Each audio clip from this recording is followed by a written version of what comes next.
Halo Sobat Bola Tanah Air. Seperti biasa, Zona Liga akan selalu membawakan berita-berita terbaru seputar dunia bola nasional. Mulai dari pemain, pelatih, klub Liga 1, hingga seputar tim nasional Indonesia. Namun sebelum itu, jangan lupa like, subscribe dan klik tanda lonceng agar kamu tidak ketinggalan berita bola Indonesia terbaru setiap hari.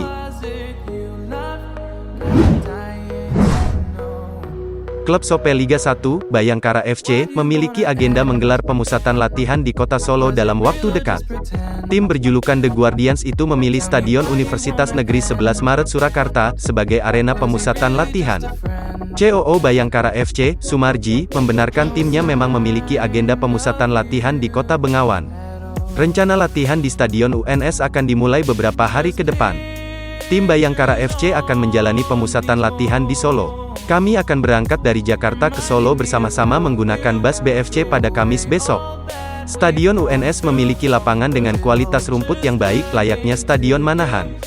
Hal tersebut tidak lepas dari keberadaan Dr. Rahayu yang merupakan pakar rumput dari UNS yang juga menjaga pemeliharaan lapangan Stadion Manahan Solo. Fasilitas Stadion UNS lainnya adalah memiliki tribun penonton dua sisi, yakni barat dan timur, meski masih diperlukan pembenahan di beberapa sisi, terutama untuk penerangan lapangan. Stadion yang berlokasi di dalam kampus tersebut juga sempat dijadikan alternatif lapangan pendukung untuk gelaran Piala Dunia U20 2021.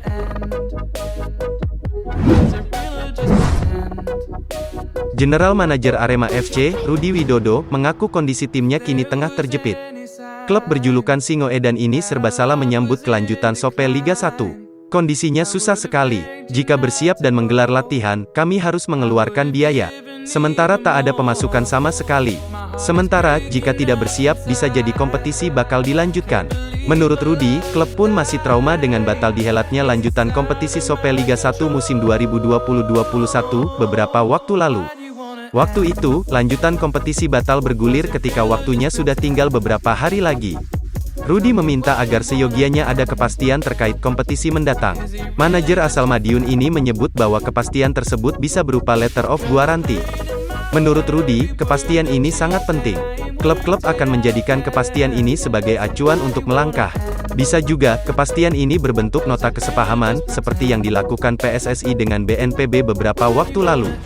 Kami berharap pada medio Desember sudah bisa menerima kepastian ini untuk menjadi acuan menyiapkan diri.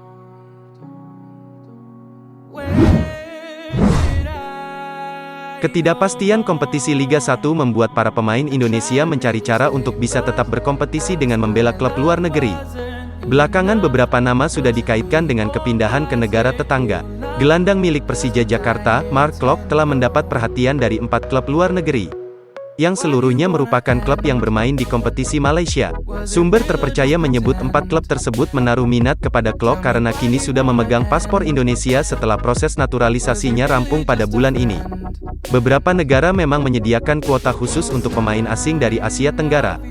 Klok sendiri masih terikat kontrak dengan Persija dengan durasi 4 tahun. Jika memang Klok berpindah dari tim ibu kota, maka proses yang paling mungkin dijalankan adalah dengan status peminjaman, dan Persija tidak keberatan. 4 klub yang menaruh minat kepada Mark Klok antara lain Kedah FA, Perak FA, Terengganu FC, dan Selangor FA. Nama terakhir kini lebih memilih untuk fokus memperpanjang pemain lamanya, meski sempat menyatakan minat kepada Klok. Pihak Selangor mengonfirmasi bahwa mereka lebih memilih untuk mempertahankan Safwan Baharudin, yang sama-sama memiliki paspor negara Asia Tenggara. Bek 29 tahun asal Singapura itu sudah sepakat untuk melanjutkan musim keduanya bersama The Red Giants.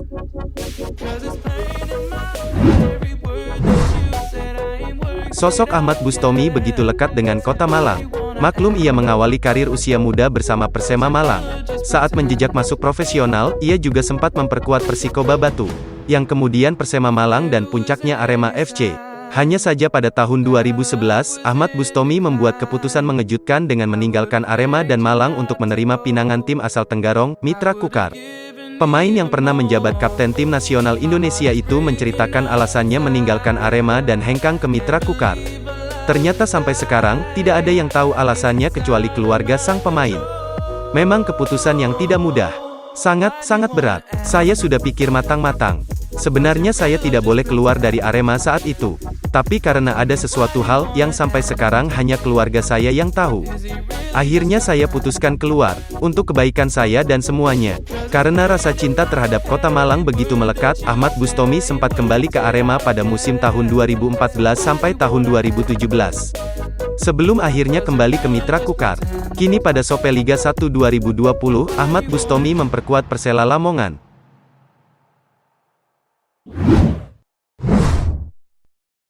Pelatih Bali United Stefano Cugura berharap Serdadu Tridatu bisa tampil di Piala AFC 2021 setelah klub berbasis di Pulau Dewata itu mendapatkan lisensi profesional untuk tahun depan.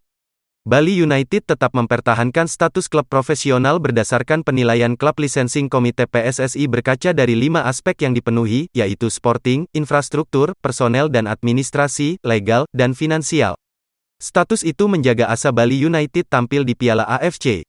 Mereka bakal mengandalkan status sebagai juara Liga 1 2019, mengingat kompetisi musim 2020 dipastikan selesai pada tahun depan bila lanjutan Liga 1 dapat digulirkan pada Februari mendatang, sehingga melewati batas pendaftaran musim 2021.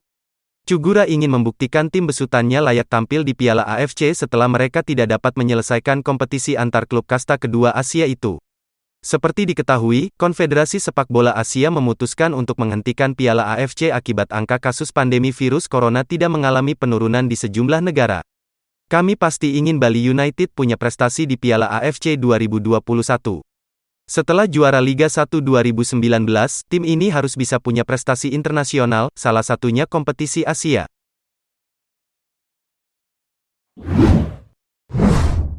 Pemusatan latihan Timnas Indonesia U19 tetap berjalan sesuai dengan program yang sudah disusun. Meski ada 2 pemain yang dicoret akibat tindakan indisipliner.